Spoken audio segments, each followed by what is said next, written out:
It's Luke Ramey with Be Good People. Thank you so much for joining with us today. We are again, this is our third week straight, but we are doing an audio-only episode today, and that will follow this message here on YouTube. But you can also run over to our Podbean site or anywhere you get podcasts. So Apple Podcasts, Google Play, Spotify, wherever that is that you get podcasts, you can run over there and listen to our podcast there, or you can wait here and listen to it here on YouTube, which is great. That's awesome. But we just want to thank you for being a part of our conversation. Today we continue talking about Ezra Klein's Why We're Polarized, and we're specifically getting into kind of where we are today politically. You know, we've talked about the golden era of politics there in the 50s. We talked about as stuff changed in the 80s and 90s, and we started, people started trying to get that middle vote, that independent vote. And then now we're going to talk about, what is politics like today? Why are we so polarized? And why does it make sense for our political parties to be polarized today? And so that's what we're going to be talking a little bit about. We'll even have a visit from a little rhetoric around Joe Wilson. If you remember him during a State of the Union address, Barack Obama was speaking and he decided to yell out, "You lie," really loudly. But we're going to talk a little bit about him, what that was and what that ended up being for both him and the Republican Party. So anyway, thank you so much for joining with us. We'd love you to support us and be a part of our patron program. You can do that over at Podbean. We want you to jump in. We hope that this is a conversation that stirs up thoughts of how you can get involved and changes you can make in your community, whether it be politically or just in society and social changes where you're at. So we hope that that's what this spurs on. Thanks again for joining us. All right, welcome back, everybody, to the Be Good People show. I'm Curtis Looper. And I'm Luke Ramey. And we're going to continue our conversation on Why We're Polarized by Ezra Klein. This week is kind of interesting because it puts us, like, if this whole thing was a history lesson, it drops us like where we are today. We move right from like the split. This chapter is called PostPersuade Elections, and historically, you guys have, Luke, you've probably heard this your whole life. It was on its way out when I was able to start voting. But the theory of the two major parties were to convince the people in the middle, the swing voters, the golden egg swing voters, that they needed to vote for you. We had swing states and swing voters, and you got to get those people in the middle, those independents, to come over the line. They're going to pick a side of the fence. You try to get them to pick your side. Yeah. That's what everything was. And so that made the parties relatively moderate and kind of interchangeable. If you put Gore against Bush, it's a little more murky than, say, a Trump versus Hillary Clinton. Yeah, way more murky. Even Bill Clinton, I mean, like, he ran, if he was running today, I don't know that he would fit in the Democratic Party. Yeah, I don't know. I mean, he was anti-welfare state. I think we've said that before. Center. But again, he was a Southern Democrat. What I mean? So his background. He was a governor. Yeah. You know what I mean? His background was definitely not where the Democratic Party is today. In his local politics in his state. And I think so. I think for him, when he moved onto the national stage, I actually think he moved left, but it was still center. You know what I mean? Like, that's my opinion. Oh, it was very, and I think I've mentioned this before, like, politics in America are on the world stage, like, we would be like a right of the center is where our middle is. You know what I mean? Oh, absolutely. Like, guys like Bernie Sanders would be a moderate in, Denmark or even like Germany. And these other guys have like more to do with like some of the, this is the thing, though. This is the thing, and I'm going to put this out there, and I kind of would like to know your thoughts on it. Yeah. Like, now everybody talks about, hey, that's something that we're holding on to here in America. But isn't the truth is that is where civilization is moving, and we are moving towards where European countries are it just depends on the pace we use to get there. Like, yeah, I mean, common sense is going to tell us we're going to have to start taking care of each other a little bit better. Yeah. Am I right? I think so. I mean, I think that has been the lesson that a lot of people have gotten from this whole COVID fiasco is that, you know, look at how Europe has rebounded from COVID. Look how places like Australia and New Zealand have rebounded. And that a lot of people are crediting that to their strong social safety net. You know, their a government insured healthcare plan and, you know, readily available hospitals. You know, you see where was it? Was it Carthage, or it was some city around here that just lost their hospital? And I know Jamestown closed their hospital. Like, Jamestown closed theirs. Salina lost theirs. Rural hospitals are on the decline. And so if we get a big, huge wave here, I think we would feel it more heavily because we've got the only hospital for like 6 counties. Well, and I think that's, I mean, it's maybe a lucky thing, or maybe it's just what it is. But with COVID right now, being more urban center, our hospital facilities have been okay. Where you look at in Europe, you know what I mean? It's maybe they got hit hard because their rural areas don't have the same hospital situation. You know what I mean? Like if you look at like in Italy, you know what I mean? They may not have the same Well, Italy was hit pretty hard because most of their population is older. You know, they don't have a huge, and they all the smoke. need for medical care was higher. Yeah, smoking's big in their culture. So I mean, it was just all it was a bunch of stuff. They were just susceptible to something like this. But if you look at rural areas in the United States, the COVID's not being passed as readily there right now. Yeah, I mean, it's already like a socially distanced, you know, type of already socially distanced, society. But they do not have the medical facilities close by. No, and so we might see a higher death rate or high, you know what I mean, like high need for hospitalization in those areas when it happens. Does that make sense? I mean, I get it. Just because they don't have those resources. I've heard like some guys from New York saying that, you know, one of the reasons they had to have, you know, they had refrigerated trailers holding on to dead bodies because their morgues were filled and they were sending patients into nursing homes because they had been closing hospitals for, you know, a few years before that. Yeah. And that it seems to be the issue is that we've got an ever growing population, but our hospital counts keep shrinking. So what does that do to? I mean, that's another podcast for us. But like, just looking at our medical facilities, I mean, when most of your hospitals are privately owned and ran, and they start to get not profitable, you close them. I mean, that's any good business would close your business if it starts to get not profitable, right? Yeah. And so what we've experienced in America is more people seeking care, not being insured, not having proper insurance, them not being paid, them rolling debts, having bankruptcies against the debts that they had, and then all of a sudden they're not. It makes sense. Well, I mean, I understand what you're trying to say. Yeah. Okay, so that's what I was going to push back on is that, like, you know, could we imagine putting the same argument to, like, the fire department? It's like, well, the fire department's not profitable, so we're just going to have to shut Cookville's fire department. Yeah, no. But, I mean, but that's what I'm saying is we're seeing the flaw in private healthcare. Yeah, exactly. Okay. And I'm not even talking about private insurance at this point. I'm talking about the actual flaw in private healthcare services, privately owned hospitals. But you've got, like, you know, that's the reason why rural county schools suck compared to, you know, better off counties is because it comes from, you know, the property value. Well, when the property value and the taxes are being paid are nothing because no business is going there because there's no infrastructure there, then like, of course they're going to suffer. Well, and if you look at like in Putnam County, our city government from taxes is pushing in money to our Putnam County School District. Right. To a certain level, right? But if you go out to like a Fentress County, they're relying mostly on federal funds routed through the state. Yeah. And that's where their capping program at is what they have money for. Yeah. And so they're not getting to do the inclusive stuff and, you know, for special needs kids or not, you know what I mean? There's a lot of things they're not getting to do that bigger schools get to do because those cities are injecting some funds because they have the tax revenue.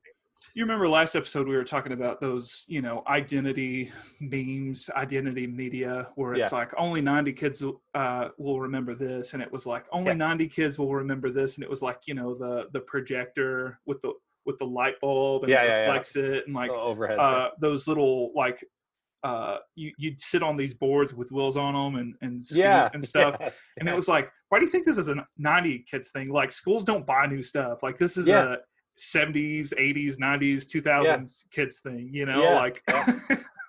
and that's it. I mean, it's sad because one of the best things, like one of the best times to teach kids and have them develop, I think they say now is like until 8, like that's the cognitive development is at its highest up until then. And basically at this point, schools are just daycares for our younger kids, and then we try to like force some STEM stuff on them as they get older, but I think it's just a lack of funding. Yeah, and that might be true in rural schools, but when I look at Putnam County, I think they do a good job of teaching kids how to learn, I'm not talking about think. I think I'm talking about more like Fentress and and no hate on them at all. I think they're doing what they can do. Exactly. But in Putnam County, like I'm seeing my kids grow up, and honestly, Andrew, he'll be 12 this year, and he's getting into the part now where he's learning stuff, man, that I would have a hard time looking back at. You know what I mean? Yeah. But he's been taught how to learn, and he's been taught how to think rationally through things and reason through things. And because he's been set up that way in those first 8 years of his life, he's learned so that now he can learn. Does that make sense? Yeah. Anyway, I know this isn't about schools, but no, I know, but like this is kind of the issue that I'm taking from the book, is that we're talking about all this political theory and all this stuff, and me and you are on two sides of the aisle. I mean, I guess so. From an ideological standpoint, but we're agreeing on a lot of stuff. Yeah. And most of the country is agreeing on a lot of this stuff, and we just can't get anything passed. And it's because we have these hyper polarizing guys running now, and it's either you're with me or you're against me, or, I can't be too agreeable, or I'm not going to do as well in fundraising as it's needed for me to win, or whatever that means. Like I've got to be loud. I've got to get noticed. Otherwise, I don't have a chance to fund my campaign. You know what I mean? Yeah. And so that's what this chapter was really about. And I don't know what it looks like. Like we've already passed the point. We can't go back to how things were. And that's not to say like we should, because there was obviously something wrong with that to get us here. So like, how do we move past here? And I think here's not good. We did the setup. So what it was before in Bush Gore, all right, we were trying to rally that middle to join our side. Yeah. And now though we've moved beyond that now. We're trying to get our base to go vote. We're trying to get our side to go vote. We're getting our base to go vote, and we're trying to pull in the most fringe of our party into that base. And I think those are the guys who are going to go. Yep. And I think it's worse than that. I think we are actually at the point now where we are trying to get the other team's base to not be able to vote. I think we're starting to see that, and that's dangerous. That is ugly and dangerous. That was 2016, a lot of, some of the post-mortem research they did, like in swing states like Michigan and Pennsylvania, and how I guess it was kind of a swing state, but it was like, it's pink, or not pink, it's like light blue, there's a chance it could swing, but looking at local politics there, it's like they come Republican a lot of times, but really locally they're doing Democrat, you know what I mean? Right, like, exactly. So states, but the thing was that like Trump was going to the black vote, and Hillary didn't show up there. She didn't campaign there. She sent Bernie there to campaign, and he tried his best. But I mean, when you don't have a president show up, then you think that they don't care. And when you've got the other candidate saying they don't care about you. Yep. They're bad for you. What do you have to lose? Just vote for me, And then we've got, this. More on making decisions now. So but right now we're experiencing it, the push against mail-in ballots, the push against digital vote right now. Have you looked at a lot of numbers from that? Because so they have moved over like 600 sorting machines. They pulled them out. And so and that's been known for like a couple of weeks. And this last week, they got some data on where those are being pulled from. And it's places where Hillary Clinton was winning. So like, how is that not like a targeted, like used to you were advocating to the middle, to the sensible people, saying why you were of the two parties, they're both kind of in the same lane, but why your lane was just a little bit better than the other ones. Yep. And now we've got it to where it's so polarized that now we're picking leaders who, when they get into office, are only trying to lead their people rather than the nation. Yeah. So then you've got, and that translates to mail being slower in places. Which you're like rewarding the people who voted for you, and you punishing the people who didn't. Yes. And it's like that's going to sink this ship real quick. I think. Well, and I think, there's a little bit of a strategic assault on the U.S. Postal Service right now anyway. You know what I mean? Like, I think that comes down to, hey, if we make mail-in voting something that's more readily available, well, guess what? People that are working retail jobs that don't get off for election day, now all of a sudden they're going to have an option to easily vote. You know what I mean? If we make voting too easy, who is the population that will vote more? And the truth is Trump came out and said that. He just said it out loud. He said, if everyone voted, then Republicans would never win again. And that, which is absolutely true.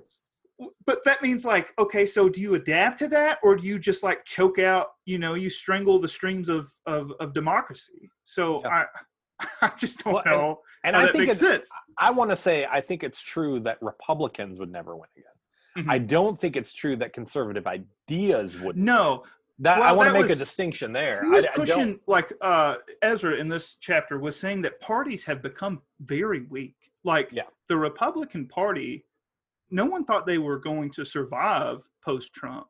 Yeah. But then you had like the conservative thought leaders in the party just like bow down to Trump. You got Ted Cruz, his wife being called ugly, his father being called a conspirator in the JFK assassination by Trump, campaigning for him after he lost his primary, Yeah. Mike Pence said that Trump was a VP, for crying out loud. Mike Pence said Trump was unacceptable. And now you posted something. He's campaigning for him. He actually, that was okay. Isn't he like advertising credit cards for him? And I did what you told me to do. I put it in a story and Facebook post so it'll go away. But I saw it. I couldn't not screenshot it because now he's selling. This is the moral centered dude. The dude who said the bakers didn't have to make their cake for the gay wedding. This guy. He's the guy that the Christians like because he was on the ticket. Evangelicals. It grabbed a whole nother chunk of evangelicals to vote. All right. Yeah. Because you know what? Trump may not be the religious conservative we want, but Mike Pence is, and he's going to make sure he's on track, which is dumb. And their thing was like, I don't like Trump, but the judges, that was the big push was, hey, we're finally going to get some conservative judges on the federal level. And Trump's going to bring in a conservative group to help him out with that, and he's going to have Mike Pence there. And then I see on Facebook, Mike Pence, from Mike Pence's account, his Facebook account, not Mike Pence for VP account, Mike Pence's account. He shares an ad and boosts it, okay? And that post is become a donor and get the Trump Platinum card, and it looks like an American Express card. So when you become a donor, you get this card you can put in your wallet to feel good about yourself. And I thought it was like some sort of credit card. It's just a piece of plastic? It's just a piece of plastic that makes you feel good about yourself. And so it's out there. So that's what this ad is. And I circled his name with a little line, and I said, legacy. Like, Mike, come on, man. I know you're about better things, more serious things, or you have been. Yeah. Tell me, and I think my big thing is he's got to know he doesn't have to be there. No. Like, does he know he doesn't have to compromise his moral center for politics? Yeah, I really hope so. I just don't know. Like, so frustrating. Especially this election cycle. He's gave some speeches here lately that he just looks like off. Like in his there was one where he was doing like a Kamala Harris's anti-meat. They're going to take away our meat. And he goes, I've got some meat for you. And you're like, what is this guy about to say? What does that mean? Yeah. And then he followed it up with like, you can't take our meat. And like, he was in a Republican crowd and everyone was just like, yeah. Like it took him a second, like, oh, we're supposed to be clapping right now. Like it was very awkward. And they're just like, I just feel like these guys know that what they're saying isn't resonating with a majority of the country. But they don't have to worry too much because all they have to do is win the 40 to 50% of voters who are actually showing up. But the thing is, one of the issues, we've got a generation coming up that is used to now internet influencers, digital influencers in your life giving you substance. And you know the difference between one that has substance and one that doesn't. We make those decisions all the time now, which 30 years ago we didn't. Okay. But now we do. So you can't just get up on a platform and bark out random talking points and walk away. And you might rally some people that aren't, you know what I mean? They don't care, but you're not going to rally any younger crowd to you. I think we're more discerning. I think so. I don't know. And that goes for both sides. I mean, that's not just Republicans. Yeah, maybe not. Yeah, from a moral standpoint, but like from a factual standpoint, like you can't get away with lies like you could 40 years ago. You know, like the guy, he brings up the they'll fact check you before you're off the stage. Joe Wilson, and he's like, "You lie" to Obama when Obama's like, in my what was it, the Affordable Care Act, it doesn't include illegal aliens, and everyone's like, "Whoa," and then he, as the crowd settles down, he stands up again and is like, "You lie." You lie. Yeah. And in that nice Southern drawl. Yeah. And you look back and now we've got the ability to pull up these bills from, you know, the comfort of your own home and be like, no, actually this is true. That's a true statement. But like this was in 2009, in 2010 and throughout that election season, like he killed it in fundraising, like as a congressman from Charleston. Joe Wilson did. Joe Wilson. And he was just like killing it in fundraising.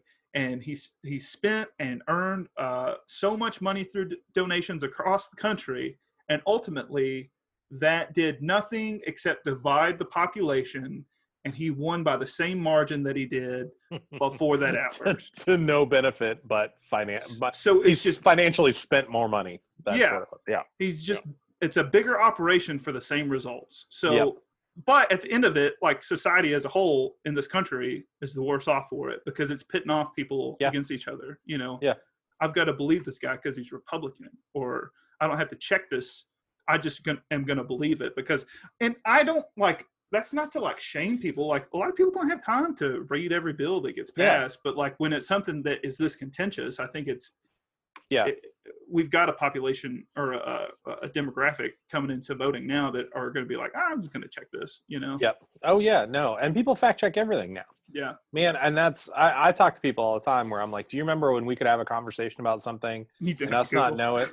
and we would just end the conversation and be like, well, I mean, who can know? Yeah. And then we would move on. I love those days. Yeah. That was great, you know? But now, I mean, we can know the answer. We'll know the answer in just a second. Facts. Yeah. It's all about facts. Yeah. And I think that's where we're at. And so I don't think the same political rhetoric is going to continue to work for the next 10 to 20 years that has been working. You know, it's like shifting into something. And I think this is like, I feel like we're in a like birthing moment and like all these are just birthing pains for something new. Like it's got to be something new. We're past the age of the internet. Like we dogged on Howard Dean a little bit, but I mean, a couple episodes ago, but he was the guy who started this fundraising, you know, idea from like internet, from email lists, you know, like a lot of that is based on what Howard Dean pushed forward. And he was the first major candidate of a major party that was like funded by the people. You know what I mean? Yeah. Yep. Yes. Now, this is a little off topic, but I want to ask you, have you been paying attention to world politics here and Israel and Donald Trump finding peace in the Middle East? I heard about it. What was it, like UAE and United Arab Emirates? Emirates. What was that? Yep. And Israel, they signed like a pathway to peace type thing. Now, this is a funny thing. So I've seen Bill Clinton do that? So this is the funny thing. I've got people saying, hey, if you're paying attention to the end times and the Bible, hey, just see that this is the first. I'm like, no, I'm pretty sure I can pull up the Bill Clinton picture. Everybody can pull up the Bill Clinton picture of like, you know what I mean? Two Middle Easterners shaking hands and Bill Clinton standing behind them. I mean, it was, and then after that, that was the picture every politician wanted to have. You know what I mean? Getting some sort of peace, you know. So that's a good mark on him. I remember that he was in talks with the Taliban. Was it like Tom moves so slow and fast right now, it's hard for me to remember when, but I feel like it was last year where he was going to be talking to the Taliban, and then he said something stupid on air, and then they canceled their talks with him. Oh, yes. I'm looking up an article now. I'll have to read this. It said that Iran threatens to attack UAE over Israel deal. Yeah. Well, and it is. I think it is. So if you look back on Bill Clinton's, it was Egypt. I think is who it was with them.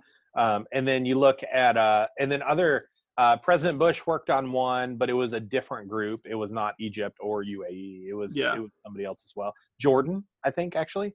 I think it might have been Jordan with Bush Jr. Bush W. Yeah, and his dad was horrible in the Middle East. You know. Oh yeah. You can take a deep dive into it. Reagan kind of sucked at it too because he just. Well, that's a good point you're bringing up because like George W. was a pretty terrible president. And what? no Republican wanted to say it, but they knew that like his ultimate, like, you know, the Middle East was a failure. That the war there, he was lovable in certain points, like his response to the day of 9/11 there at the bottom, like that was very much like he gathered the country around together and was like, yeah, like this is not acceptable, this is not okay. And we went after the Taliban and the guys responsible for it. But then somehow we ended up in Iraq, you know, when all the data pointed that, Saudi Arabia had more to do with it than. We weren't in Iraq, though, because of 9/11. No, but like I'm saying, like his failure was taking us over to the Iraq failure of a war. You say that. People have debated this for now decades. But I know. Yeah, it's still debated. The reason why Iraq was we may have drummed it up to gather support by tying it to 9/11 and terrorists. That's what funding. I remember as a kid. Like yeah. Let's whip up the story. But really what it was about was Saddam Hussein was a crazy leader who had access to nuclear research. And that's why they wanted to go in. And so they found every reason they could to go in there and topple that government. And I think, and I'm not defending anything. I'm just saying the reason was probably justified in like, we see this guy, he's a little bit crazy. He's been crazy for a while. We expect he does bad things to his own country people, which there's 70 countries in the world that do I was about to say, he's not unique, you know what I mean? But he's somebody we deal with and that our neighbors deal with or have to deal with all the time. Let's go in and do something. Like, I think that was, and I don't think that was necessarily a failure. It was a military failure. We did not, but I'm excited for the comments on this from some of our listeners because they have more knowledge than me on it. But I don't think it was necessarily a military failure. But we definitely didn't leave well. You know what I mean? Yeah, I mean that. They asked us to leave last year, so you could call that a failure, and not to say like there's a huge difference between the people serving the military in that place. Like, those guys, we need to be taking care of them and respecting them. But the guys calling the shots, they get some better scrutiny. But I would say George W. Bush wasn't a bad president. So I say that to say this. That's what Trump ran on. And that's what a lot of Republicans were like, that did stink. 2008's financial failure. Are we going to blame that on Obama? His first couple years couple months into office, or is that a failure of the system that was able to run rampant under his 8 years? You know what I mean? Like, 2008 made people a lot of money. Well, it made a lot of people, or a few people, a lot of money. It made a lot of people. I don't know about a few people. I think it made a lot of people a lot of money, and it made a lot of people worse off. I think the gap between the people making money and losing everything is bigger than just a bunch and a bunch. Like, there was a handful of people on Wall Street, but also I'm not a Wall Street guy. You know that. I did great coming out of 2008. Right. Well, So, I mean, you know what I mean? yeah. It depends on what you were doing. Now, an older generation than me did not do well coming out of 2008. It had everything to do with timing. You know what I mean? A drop in the stock market for me in 2008 was great. I mean, that was great because I know as a buying, graduate of selling. a 2008 class, it was not a great time. We'll just say that. And then the people graduating in COVID kind of are like in the same boat we were in. Yeah. But I saw all that to say that Trump was saying the stuff that no one else in the party was going to say. Yeah. And the party was weak. They could not stop him from saying it, and getting a lot of people who were affected by that and getting them to, be polarized around him. Yeah. Yeah. I just, I don't know. I think presidents have quite a few legacies. I've not seen, I don't feel like we've had a terrible president in a while until Donald Trump. That's my opinion. But I don't think Bill Clinton was a terrible president. I think George H.W. Bush was a terrible president before him. But well, I mean, that was kind of brought up here is that, Democrats were scrambling to find a way to not lose a fourth presidential race in a row. And then they find this young, charismatic, moderate Bill Clinton. Yeah, but that's Bill Clinton. I don't think he was a terrible president. I thought he was good. George W. Bush. I don't think he was a terrible president. I thought he was good. George Barack W. Obama. Yeah, Barack Obama. I don't think he was a terrible president. I think he was good. Like, okay. Yeah. I mean, there's things that I definitely didn't like about Obama. He didn't live up to like that grassroots funded president that we all thought he was going to be. But I mean, compared to Trump, I'd be like, Kurt, we live in America, man. That's just lofty dreaming. I know what I mean. But like, I hear that a lot. Like, we're coming up to an election, and I hear from a lot of people like, both candidates are bad. Like, you're not going to get your dream candidate. We're in a two-party system. I would love to get to like a ranked choice voting system. Neither of these candidates are going to implement that. But I'm pretty sure I know which one is going to get me closer to that mark. You know what I mean? Like to dismantle this. One guy is trying to fund the post office to make sure he's in power. And another guy's like, no, I don't want the post office defunded. Like I might move that way and then try to take the next step instead of like, I want it all or nothing. So I'm going to take a step back. Like that just seems silly. You talk about how, well, I don't know if you do, but we've mentioned like the future is going to be different politically. Oh, like it has to. It's already changing. You know what I mean? It's already changing. We're opening up a new. Is this are we looking at a 3-party system? Are we looking at a new middle road? Like a moderates, and then you have extremes on both sides. I'll tell you, the biggest problem with our political system right now is no one cares.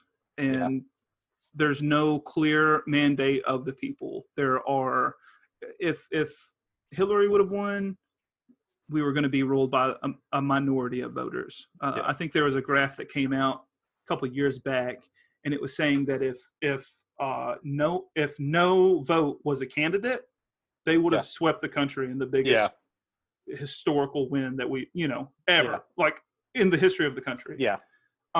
Hillary Clinton would have won like 3 states. Donald Trump would have won like 2, and the other 45 did not participate, whatever his or her name was. And I think that has a little bit to do with apathy. I think it has a little bit to do with people tired of polarization, although this has been an issue in America for a while. And I think a lot of it has to do with voter suppression. Yes. I think that's true. We talked a few episodes of, like it's been true since, the poll tax, the Jim Crow era, when you've got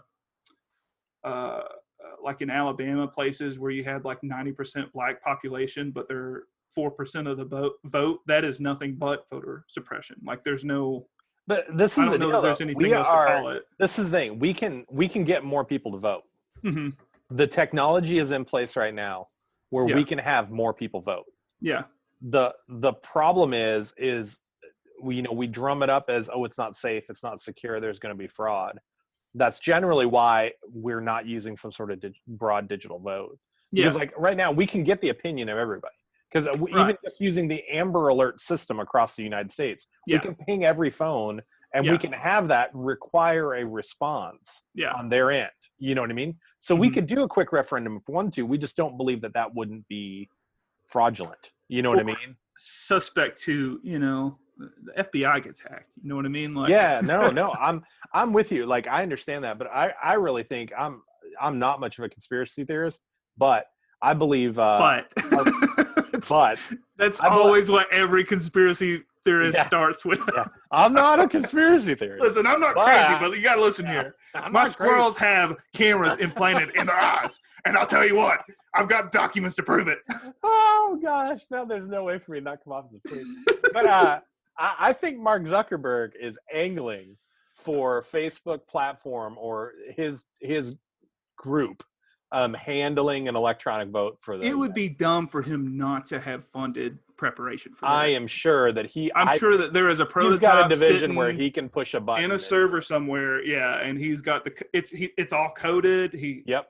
He can bring it all. Yeah, that's Yep. not. That's not a I do not, conspiracy because theory. he, and it was I guess it was probably 2 elections ago Yeah. when they first started. You can actually register to vote using Facebook as a platform, like, you know what I mean? And they brought that up. I think that's just all building That's blocks. easy though. to Yeah, it. I mean, Yeah.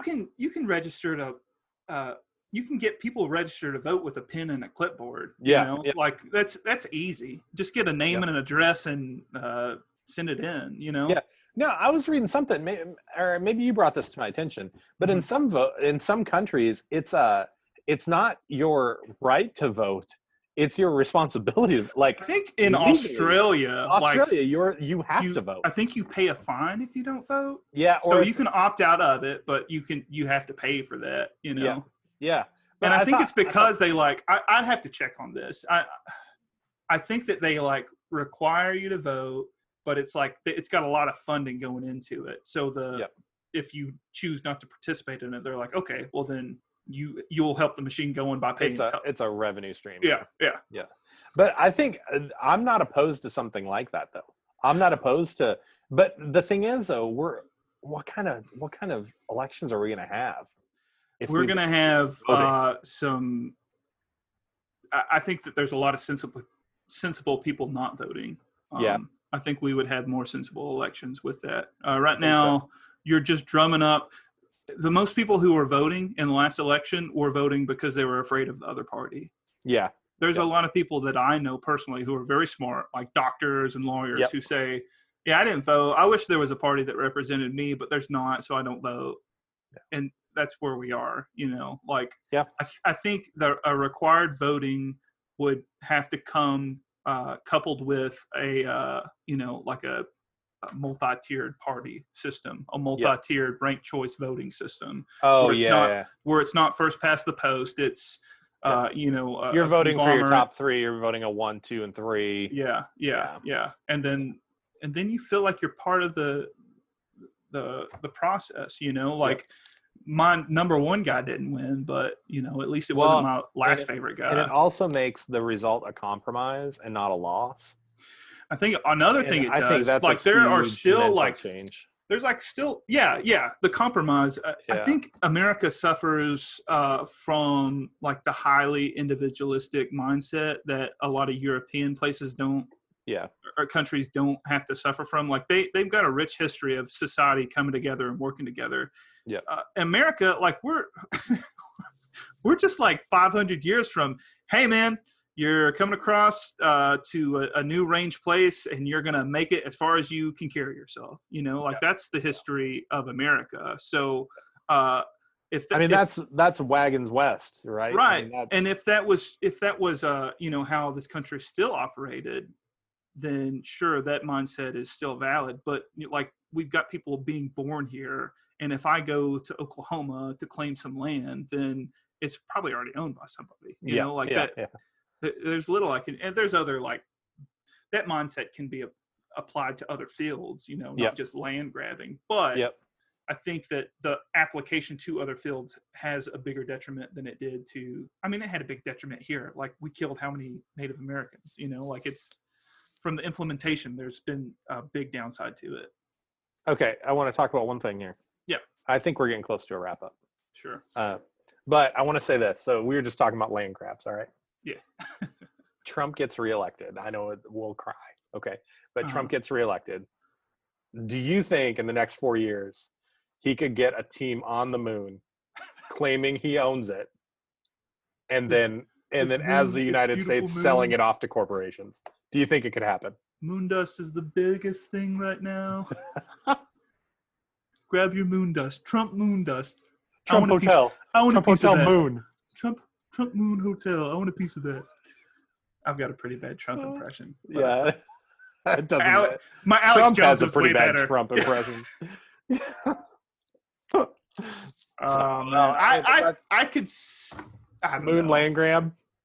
There's been so many things that have happened in the last 3 years that I thought would never happen. So sure, why the hell not? Yeah, let's do it. Hey, it's where we should go. They don't have COVID on the moon. No COVID on the moon, and they don't have a social safety net, a liberal, extreme liberal, and then there's no cases, no testing. No universal health care on the moon. No cases. No cases. Oh gosh. All right. All right. We're quickly losing ground on this one. No, I think this is the best 5 minutes of the show we've ever had. All right, Curtis. Okay. Well, hey, close us out here. We got to. So what do we do with what do it we do? all? Yeah. I think you just as hard as you're drumming up, instead of fighting against the polarization, all in all, just look into the future when you're voting. In America, and I say this in America, I just hear a lot of this sentiment. So I just put the two and two together. But it's like everyone sees voting as like a morality, an expression of their morality, rather than just a strategic choice. Like if there's a road that's down and I'm trying to get somewhere, I might take the long way around it rather than the road straight there. There's me to Walmart right now or wherever store I'm going. It would be a lot faster for me just to drive straight through, from A to B as a bird would fly. It would be way easier. But I'd probably hit a tree. But that doesn't stop me from going there. I'll go the long way around with the infrastructure that is in place. So with voting, it's kind of the same thing where, you go as many blocks as you need to do to get to where you are.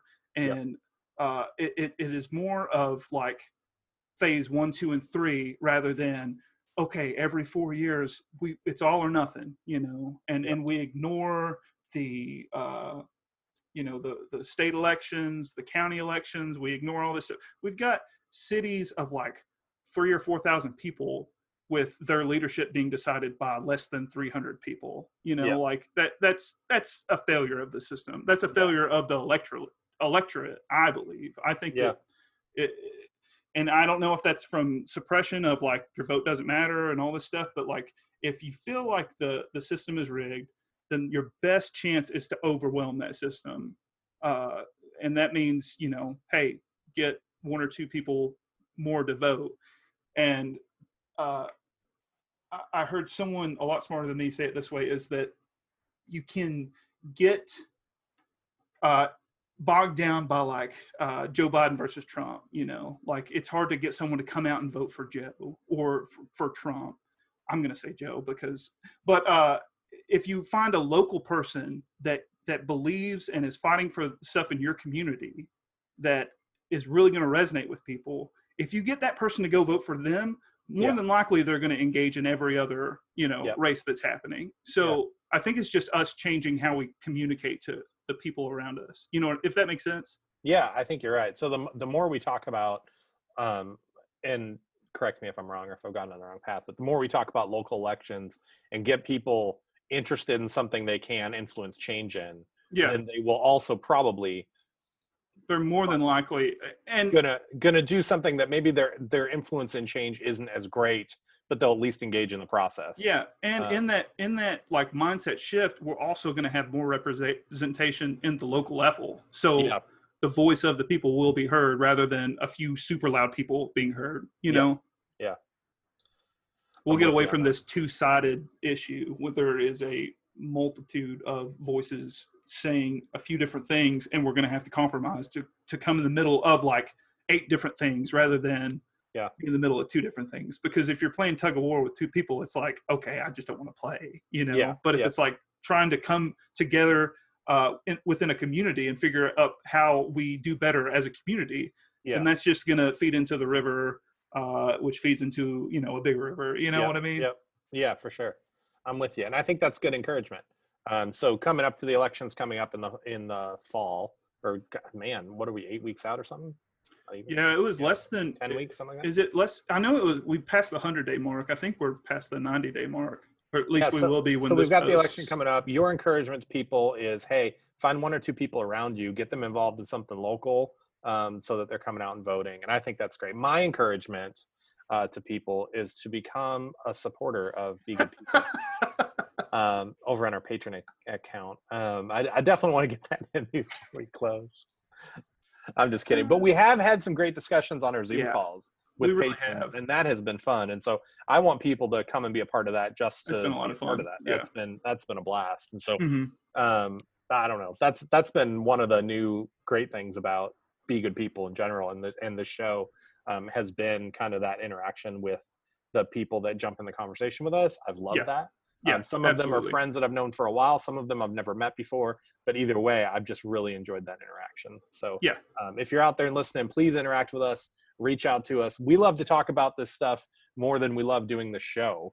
And it's the reason we wanted to do this show. So so jump in with us. So anything else you want to share with the people before we say goodbye? No, that's it. That's good talking. All right. I feel like I talk too much. I would love to, I love every opportunity I can do my Alex Jones impression, but we'll save that for another time, I guess. Sounds good. Curtis, every time you bring up a conspiracy, though, I'm just going right into it. Well, Curtis, thank you for the conversation. You too, man. I'll see you guys next week. Hey friends, I hope you enjoyed the discussion here, and if you did, go ahead and click that like button. That helps us out.